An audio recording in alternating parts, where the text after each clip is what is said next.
बच्चे 2 महीने हैं आपके पास अपने जेईई मेन सेकंड अटेम्प्ट को अच्छा करने के लिए। बट यू नो प्रॉब्लम क्या है? प्रॉब्लम ये है कि हमारे पास ये 2 महीने यानी कि 60 दिन भी पूरे नहीं है। क्यों नहीं है? क्योंकि बीच में है हमारे बोर्ड एग्जाम। अब देखो, जब आपके बोर्ड एग्जाम आएंगे एंड सिंस यू नो कि 75% इज द मिनिमम मार्क्स जो आपके पास बोर्ड एग्जाम में होने चाहिए, तभी आप आगे चल के ये जो कॉम्पिटिटिव एग्जाम्स हैं ये आपके लिए बेनिफिशियल होंगे। अब जिस दिन आपका बोर्ड एग्जाम है उस दिन भी आपका टाइम जाएगा, प्लस आपके बोर्ड एग्जाम से पहले जब आप बोर्ड एग्जाम की तैयारी करेंगे तो आपको वो टाइम भी बोर्ड एग्जाम की तैयारी में बिताना पड़ेगा। तो कुल मिला के कहने का मतलब ये है कि आपके पास पूरे 60 दिन भी नहीं है जितने में आप अपने जेईई मेन को टारगेट कर सकते हो। आप में से बहुत सारे बच्चों ने मुझे ये रिक्वेस्ट किया था कि मैम कोई ना कोई ऐसी स्ट्रैटेजी बता दो जिससे हम अपने जेईई मेन, बोर्ड एग्जाम्स और जेईई एडवांस तीनों को पैरेलली चला सकें। बच्चे, मैं आपको स्ट्रैटेजी तो बता दूंगी, डेफिनेटली बहुत बढ़िया स्ट्रैटेजी मैंने आपके लिए प्लान करी है जो कि मैं आपके साथ शेयर करूंगी। बट यू नो प्रॉब्लम क्या है? प्रॉब्लम ये है कि अगर आप इस वीडियो को एक स्ट्रैटेजी वीडियो की तरह सुनने आए हो तो this is completely waste of time. आप मत सुनो।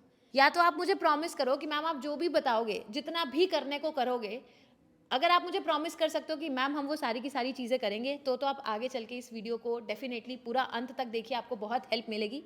बट अगर आप केवल सुनने मात्र से कि मैम ने एक बहुत बढ़िया स्ट्रैटेजी बता दी है, हमें वो स्ट्रैटेजी फॉलो करनी है, बस सुनने के लिए आए हो, तो अभी से ही इस वीडियो को बंद कर दो, ठीक है? चलिए तो डिस्कस करते हैं किस तरीके से आप इन रिमेनिंग डेज में अपने जेईई मेन, जेईई एडवांस और बोर्ड एग्जाम्स को अच्छे से पैरेलली मैनेज कर सकते हैं। तो सबसे पहले मैं आपको ये बताती हूँ कि अगर आप अपने बोर्ड एग्जाम्स को अच्छे से करना चाहते हैं तो आइडियली आपको क्या क्या करना चाहिए। आपको पता है, जिस तरीके से आप जेईई मेंस के लिए अपने जेईई मेन के प्रीवियस ईयर क्वेश्चंस को बहुत अच्छे से करते हैं, सेम उसी तरीके से अगर आप अपने बोर्ड्स के प्रीवियस ईयर क्वेश्चंस उठा के देखेंगे। आप एक काम करिए, लास्ट ईयर का बोर्ड्स का पेपर उठाओ और लास्ट 5 साल के बोर्ड्स के प्रीवियस ईयर क्वेश्चंस उठा लो। यू विल रियली फील कि जो लास्ट के हमारे प्रीवियस ईयर क्वेश्चंस है ना, उन्हीं को मिलाकर, उन्हीं को जंबल करके आपका एक नया पूरा का पूरा पेपर बन जाता है। तो बोर्ड्स में अगर आप एक अच्छी परसेंटेज टारगेट कर रहे हो, the most important thing is कि आपको बोर्ड्स के प्रीवियस ईयर क्वेश्चंस बहुत अच्छे से करने हैं। आजकल मार्केट में बहुत सारे बोर्ड्स के sample paper, salt sample papers मिलते हैं। बोर्ड्स के जो लास्ट ईयर के प्रीवियस ईयर क्वेश्चन होते हैं वो पूरी बुक है, 100-200 रुपए की आपको बुक मिल जाती है, बट वो वर्थ इट होती है because you know you will practice the questions और उन्हीं क्वेश्चंस की आप प्रैक्टिस करोगे जो आपके पेपर में आने वाले हैं। अच्छा, अब जो मैं चीज़ बताऊंगी that is coming from someone जिसने अपने क्लास 12th के बोर्ड एग्जाम में स्टेट टॉप किया था, ठीक है? मैं खुद सीबीएसई की स्टेट टॉपर हूँ अपने टाइम पे। मैं आपको केमिस्ट्री का बताती हूँ। केमिस्ट्री में अगर आप बोर्ड्स में 70 में से 70 नंबर लेकर आना चाहते हो, you know what is the need? आपको सिर्फ और सिर्फ एनसीईआरटी करनी है। व्हेन आई से एनसीईआरटी, आपको पूरी की पूरी एनसीईआरटी रीड करनी है, आपको एनसीईआरटी के सारे टेक्स्ट बुक क्वेश्चंस करने हैं, इंटेक्स क्वेश्चंस करने हैं, सारे के सारे एग्जाम्पल्स करके देखने हैं। इससे बाहर आपका बोर्ड एग्जाम में कोई भी क्वेश्चन केमिस्ट्री में तो नहीं आएगा। अच्छा, फिजिक्स की बात करती हूँ। देखो, फिजिक्स में कुछ ऐसी डेरिवेशंस होती हैं जो मोस्ट क्रुशियल होती हैं, जो बारी बारी पेपर में रिपीट करी जाती है। तो उन क्रुशियल डेरिवेशंस की आपको अच्छे से प्रैक्टिस करनी है, लिख लिख कर प्रैक्टिस करनी है, क्योंकि board exam is all about आपको कितना आता है और आप किस तरीके से उसको अपने पेपर में रिप्रेजेंट करके आ रहे हैं। मैथ्स की अगर मैं बात करूं, मैथ्स में जो आपके वो होते हैं ना केस बेस्ड क्वेश्चंस, उनकी प्रैक्टिस आपको अच्छे से ज़रूर करनी चाहिए। बेस्ट सोर्स क्या है? आपके प्रीवियस ईयर पेपर्स। सो मुद्दे की बात यह है, बोर्ड्स के लिए आपको पीवाईक्यूज की प्रैक्टिस अच्छे से करनी है। अब मैं ना आप सभी बच्चों को 3 कैटेगरीज में डिवाइड करती हूँ, ठीक है? एक एक करके मैं हर बच्चे के लिए एक अच्छी स्ट्रैटेजी डिस्कस करूंगी। सबसे पहले मैं उन बच्चों की बात करती हूँ जिनके जेईई मेन जनवरी अटेम्प्ट में 100 से भी कम मार्क्स हैं। तो आपकी क्या स्ट्रैटेजी होनी चाहिए? देखिए, आगे आने वाले जितना भी आपके दिन हैं वो आपके 2 ही चीज़ों पर जाने चाहिए, एक बोर्ड एग्जाम और दूसरा जेईई मेन का अप्रैल अटेम्प्ट। अभी के लिए आपको जेईई एडवांस को थोड़ी देर साइड में रख दो, because you know the most important thing is कि एटलीस्ट आपका एक डिसेंट स्कोर बोर्ड एग्जाम में भी आ जाए, plus you get a very good percentile in your JEE main April attempt also. तो जिन भी बच्चों के जेईई मेन के फर्स्ट अटेम्प्ट में लेस देन 100 मार्क्स हैं, उनको कैसे प्रोसीड करना है, ध्यान से इस बात को सुनिएगा। सबसे पहले आपको पढ़नी है एनसीईआरटी। जब आप एनसीईआरटी पढ़ेंगे तो पता है सोने पे सुहागा वाली सिचुएशन है। अगर आपने केमिस्ट्री की एनसीईआरटी पढ़ी, क्लास 12th की पूरी एनसीईआरटी आपने केमिस्ट्री की पढ़ ली, तो वो आपको बोर्ड एग्जाम में तो काम करेगा ही करेगा, जैसे मैंने अभी आपको बताया। And at the same time आपके जेईई मेन के पेपर में भी बहुत ज़्यादा आपको हेल्प मिलेगी, बिकॉज मैक्सिमम जो आपके क्वेश्चंस होते हैं केमिस्ट्री के वो डायरेक्ट एनसीईआरटी के आ रहे हैं। So the most important thing for chemistry is NCERT. तो एक तीर से 2 निशाने हो जाएंगे। अच्छा मैम, अब हम फिजिक्स के लिए जेई मेन और बोर्ड्स को कैसे बैलेंस करेंगे? अगर आपने फिजिक्स के भी प्रीवियस ईयर क्वेश्चंस उठाकर देखे हैं, जेई मेन की मैं बात कर रही हूँ, या इसी साल के अगर आप पेपर्स उठा के देखो, तो कई सारे ऐसे क्वेश्चंस हैं जो डायरेक्ट एनसीईआरटी से आए हैं, जैसे सेमीकंडक्टर्स के सवाल हो गए। तो आपको किस तरीके से एनसीईआरटी, मतलब आप फिजिक्स में भी पहले स्पेसिफिकली चूज कर लो कि दीज आर द चैप्टर्स जिनको मुझे एनसीईआरटी से करना है, एंड आपको सबसे पहले क्लास 12th का करना है, सो दैट आपका बोर्ड्स भी सॉर्टेड हो और आपका जेई मेन का अप्रैल अटेम्प्ट भी सॉर्ट हो जाए। साथ ही साथ जैसे मैंने आपको बोला, फिजिक्स के लिए आपको कुछ पर्टिकुलर डेरिवेशंस करने की ज़रूरत है, उनकी लिख लिख कर प्रैक्टिस करिएगा, तभी आपको बोर्ड एग्जाम में पूरे नंबर मिलेंगे। देखिए, मैथ्स के लिए तो आपको जो डिफरेंस है, जो आपके मैथ्स के बोर्ड एग्जाम्स के सवाल हैं वर्सेस जो जेई मेन के सवाल हैं, उनमें डिफरेंस अच्छा खासा है। सो आप मेक श्योर करिए कि मैथ्स के कुछ एनसीईआरटी के स्पेसिफिक क्वेश्चंस आपको ज़रूर करने हैं, केस बेस्ड क्वेश्चंस की आपको प्रैक्टिस करनी है, और इनका सोर्स वही होना चाहिए जो आपके प्रीवियस ईयर क्वेश्चंस है। एंड साथ ही साथ आप जेई मेन की जो मैथ्स है उसको ज़रूर टारगेट करें, अदरवाइज आपने देखा ही है कि आजकल मैथ्स काफ़ी टफ आ रही है, तो होगा ये कि बोर्ड एग्जाम्स के लिए तो कर लोगे बट जेई मेन में अटक जाओगे। So make sure daily basis पे मैथ्स के, जेई मेन के प्रीवियस ईयर क्वेश्चंस की प्रैक्टिस करनी है। अब देखो, फिजिक्स, केमिस्ट्री, मैथ्स तो आप लास्ट 1 साल से अच्छे से पढ़ रहे हो, है ना। जेई मेन के लिए तैयारी जब आपने करी थी तो पीसीएम की तैयारी आप कर रहे हो, बट प्रॉब्लम आती है इंग्लिश में, और प्रॉब्लम आती है जो आपका 5th जो सब्जेक्ट होता है, जो ऑप्शनल सब्जेक्ट होता है। तो जितने भी ऐसे बच्चे हैं जिनके जेई मेन के फर्स्ट अटेम्प्ट में लेस देन 100 मार्क्स हैं, प्लीज़ मेक श्योर कि आप 3 घंटे प्योरली 3 घंटे अपने बोर्ड एग्जाम्स की अच्छे से प्रिपरेशन करेंगे। जेई मेन साथ साथ चलना चाहिए, जेई मेन की थियोरी आप साथ साथ करिए, जेई मेन की डीपीपी सॉल्व करिए, प्रीवियस ईयर क्वेश्चंस करिए, that is okay, but make sure 3 घंटे आपको निकालने हैं। अब उन 3 घंटे में से आप अपनी बाइफर्गेशन कर सकते हो कि ठीक है, आज मैंने इंग्लिश पढ़ ली आधे घंटे के लिए, या फिजिकल एजुकेशन मैंने आधे घंटे के लिए पढ़ ली, बाकी 2 घंटे मैंने मैथ्स के लिए कर लिए या फिजिक्स की डेरिवेशन सॉल्व करने के लिए कर लिए। But you need to make sure जब तक आपके बोर्ड एग्जाम्स नहीं आते तब तक डेली 3 घंटे आपको बोर्ड एग्जाम्स के लिए पढ़ना ज़रूरी है। अच्छा, मैं ना एक काम करती हूँ, आप बच्चों को एक आइडियल टाइम टेबल बताती हूँ। देखो, जितने भी बच्चे मेरे पास पढ़ रहे हैं, ठीक है, या जितने भी बच्चे इस रेजिडेंशियल कैंपस में भी आकर हमारे साथ पढ़ रहे हैं, उन बच्चों के लिए मैंने एक रूटीन फिक्स कर दिया है।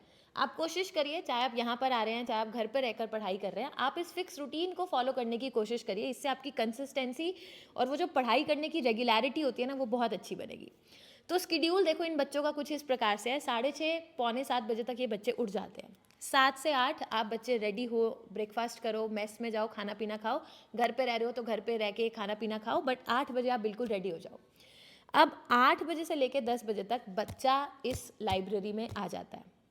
आप घर से पढ़ाई कर रहे हो, कोई दिक्कत नहीं है, आप 8 से 10 के स्लॉट को अपना सेल्फ स्टडी का स्लॉट फिक्स कर लो, ठीक है। क्या क्या करना है इन स्लॉट्स के अंदर वो भी मैं अभी आपको बताऊंगी। उसके बाद 10:30 से लेके आप लगा लो लगभग 12:30-1 बजे तक ये आपकी क्लास का स्लॉट है। जिन बच्चों के जेई मेन के फर्स्ट अटेम्प्ट में 150 प्लस मार्क्स आ रहे हैं, आप इस पर्टिकुलर स्लॉट में जेई एडवांस की तैयारी करें। फुल ऑन आपको 2-2.5 घंटे रोज के देने हैं जेई एडवांस के लिए, बट ये उन बच्चों के लिए मैं बात कर रही हूँ जिनका जेई मेन फर्स्ट अटेम्प्ट में मोर देन 150 मार्क्स आ रहा है। अगर आप एक ऐसे बच्चे हो जिसके 120-130 के भी मार्क्स आ रहे हैं, इस स्लॉट में आप कोशिश करिए पहले एडवांस करके देखिए, अगर सब कुछ बैलेंस हो जाता है तो वेल एंड गुड। अगर आगे चल के आपको ऐसा लगता है कि मैम मैं बैलेंस नहीं कर पा रहा, तो ये जो 2 घंटे का स्लॉट है, इस 2 घंटे के स्लॉट में आप अपने बोर्ड एग्जाम्स की स्टडी को फिट करिए, ठीक है। चलिए, कितना बज गया हमारा? 12:30, 1-1:30 बजे के अराउंड आपका काम यहाँ तक हो चुका है। अब आप 1 घंटे का ब्रेक लें, 1:30 से लेके 2:30 बजे तक आप लंच करें, छोटा सा नैप लेना आप नैप लें।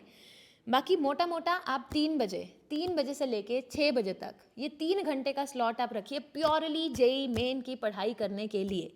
कोई भी अगर ऐसा बच्चा है, now I am talking about the second category of student, कोई भी ऐसा बच्चा है जिसके 100 से 150 की रेंज में मार्क्स आ रहे हैं, मतलब आपको बहुत ज़्यादा इंप्रूवमेंट की ज़रूरत है, सो दैट आपका जेई मेन अप्रैल अटेम्प्ट अच्छा जाए। सो आप मेक श्योर करिए ये 3 घंटे आपको डेली बेसिस पे जेई मेन की तैयारी करनी है, जेई मेन के PYQs करने हैं, जेई मेन की क्लास अटेंड करनी है, जेई मेन के DPP सॉल्व करने हैं, but anything has to be done in these 3 hours का slot, it has to be related to JEE Main, ठीक है। 6 बज गई, आपका ब्रेक स्टार्ट हो गया। 6 से 6:30 एक छोटा सा ब्रेक लो, स्नैक्स आप ले सकते हो, आराम से आधा घंटा आप टाइम स्पेंड करो, मज़े करो। अब 6:30 बजे फिर से आप सेटल हो जाओ, लाइब्रेरी आ जाओ या अपने घर में अपनी स्टडी टेबल पे जाके बैठ जाओ। 6:30 से 8:30 एक और सिटिंग लगानी है। अब जो भी ऐसे बच्चे हैं जिनके जेई मेन के फर्स्ट अटेम्प्ट में 150 प्लस स्कोर आ रहा है, 160 170 स्कोर आपका आ रहा है, रात के ये जो 2 घंटे हैं इसमें आपको जेई एडवांस की डीपीपी सॉल्व करनी चाहिए. You need to study for JEE advance because that is your ultimate target. कोई भी ऐसा बच्चा है जिसके जेई मेन में 100 से 150 स्कोर आ रहे हैं, इस 2 घंटे के स्टडी स्लॉट में आप या तो जेई मेन्स को दीजिए या अपने बोर्ड एग्जाम्स को दीजिए, डिपेंडिंग अपॉन आपको क्या कंफर्टेबल लग रहा है. देखिए, ये जो मैंने पूरा का पूरा स्केड्यूल बताया, इस पूरे स्केड्यूल को आप अपने अकॉर्डिंग कस्टमाइज़ करेंगे. बिकॉज कई बच्चे ऐसे हैं जिनकी मैथ्स वीक है, कई बच्चे ऐसे हैं जिनकी फिजिक्स वीक है, कई बच्चे ऐसे हैं जिनकी केमिस्ट्री वीक है. तो आपको उस पर्टिकुलर सब्जेक्ट पे ज़्यादा ध्यान देना है जो आपके अकॉर्डिंग आपका वीकनेस है. देखो, जैसे मैंने वीडियो के स्टार्टिंग में बोला था, we do not have even 60 days for our JEE main April attempt. 60 दिन भी पूरे पूरे नहीं है. तो जितने भी दिन हैं उन दिनों में कुछ ऐसा करिए कि आपकी जो वीकनेस है वो आपकी स्ट्रेंथ में कन्वर्ट हो जाए, rather than working on your strength. क्योंकि अपनी स्ट्रेंथ पे खेल के आपने जेई मेन फर्स्ट अटेम्प्ट कर दिया. अब टाइम है अपनी जो भी वीकनेस है उनको बेटर करने का, सो दैट आपके मार्क्स में इम्प्रूवमेंट आ जाए. ठीक है, 8:30 बज गई. 8:30 बजे आप आराम से डिनर करिए, 1-1.5 घंटा आप फ़ोन यूज़ करिए, मगर मेक श्योर आप जो भी चीज़ करो लिमिट में करो. पूरा दिन फ़ोन यूज़ कर रहे हैं, पूरा दिन हम स्क्रीन टाइम देख रहे हैं, है ना, पूरा दिन हम कॉन्सेंट्रेट करके नहीं पढ़ाई कर रहे, ये कहीं से भी अलाउड नहीं है. आप जो भी करो लिमिट में आपको करना है. ठीक है, 9 साढ़े 9 बजे तक आपने खाना वाना खाया, अब रात की एक और सिटिंग आनी चाहिए. रात की जो 9:30 से 11 साढ़े 11 वाली सिटिंग आनी चाहिए ना, वो सिटिंग सबसे ज़्यादा अच्छी होनी चाहिए. बिकॉज उस सिटिंग के टाइम पे आप इनऑर्गेनिक केमिस्ट्री रिवाइज करो, और शुरू के टाइम पे आप क्लास 12th की इनऑर्गेनिक कर लो, कोऑर्डिनेशन कर लो, D&F ब्लॉक कर लो, जिससे आपका बोर्ड एग्जाम भी सॉर्ट हो जाए और साथ ही साथ जेई मेन भी सॉर्ट हो जाए. सो ये कुछ स्लॉट्स जैसे मैंने आपको बताया, इन स्लॉट्स को आप डिवाइड कर लो. एंड शुरू में हफ्ते में जैसे आपने संडे को ये सारी चीज़ें फिल कर दी कि आज मैं ये सारी चीज़ें करूँगा, कल मैं ये सारी चीज़ें करूँगा. आपका पूरा वीक, आपका एक एक दिन प्लान्ड होना चाहिए. ऐसे नहीं होना चाहिए कि सुबह 6:30 बजे उठ रहे हैं एंड वी आर लाइक आज मैं क्या करूँ. ये सिचुएशन नहीं आनी चाहिए. Each and everything has to be plan. अब मैंने आपको एक एक करके सारे स्लॉट्स बता दिए. आप सभी बच्चों ने अपनी रिस्पॉन्स शीट चेक कर ली है ना, आपको पता चल गया आपके कितने नंबर बन रहे हैं. आई डोंट थिंक किसी भी बच्चे को रिजल्ट तक का वेट करना है कि let me wait for the result and see क्या होता है. बोर्ड एग्जाम की डेट शीट ऑलरेडी आप बच्चों के पास है ना, आपको पता है आपके बोर्ड एग्जाम्स कब है. लेट्स से जिस दिन आपका बोर्ड एग्जाम है, आई थिंक 8 मार्च को आपका मैथ्स का पेपर है, तो 8 मार्च को आप पेपर देने जाएंगे. 6 और 7 मार्च आई एम श्योर सारे बच्चे मैथ्स की ही तैयारी करेंगे. वही आपको करना चाहिए, बिकॉज ऐसा नहीं होना चाहिए कि मैथ्स के पेपर के दिन हम फिजिक्स पढ़ रहे हैं एंड मैथ्स में जाके हम कंफ्यूज हो गए कि अब पेपर में क्या लिखूं. तो जो भी शॉर्ट क्वेश्चंस हैं, जो भी प्रीवियस ईयर क्वेश्चंस हैं, उनकी आप प्रैक्टिस करिए. पेपर के 1 या 2 दिन पहले आप वही सब्जेक्ट पढ़ेंगे. बट कोशिश करिए इन स्लॉट्स के अंदर, किसी स्लॉट में आपने इंग्लिश फिट कर दी, किसी स्लॉट में आपने कंप्यूटर्स फिट कर दिया, जिसका भी जो ऑप्शनल सब्जेक्ट है. मैम अच्छा हम तैयारी करें कैसे? देखो, केमिस्ट्री के लिए तो लाइफ एकदम सॉर्टेड है. मैंने Vora classes neat and boards channel पे एंड वोरा क्लासेस चैनल पे, दोनों ही चैनल्स पे मैंने बुनियाद सीरीज़ ली थी, जहां मैंने एनसीईआरटी को लाइन बाय लाइन पढ़ाया था. उससे ज़्यादा आपको कुछ भी करने की ज़रूरत नहीं है. तो उस लाइन बाय लाइन सीरीज़ को आप अच्छे से फॉलो करो. जैसा कि वीडियो के शुरुआत में मैंने आपको बताया था, मैं दोबारा ये चीज़ बोलती हूँ, अगर आपने इस वीडियो को just as a strategy video देखा है, आई थिंक इसमें मैंने जो भी बताया दैट इज़ यूजलेस, वो आपके किसी काम का नहीं है.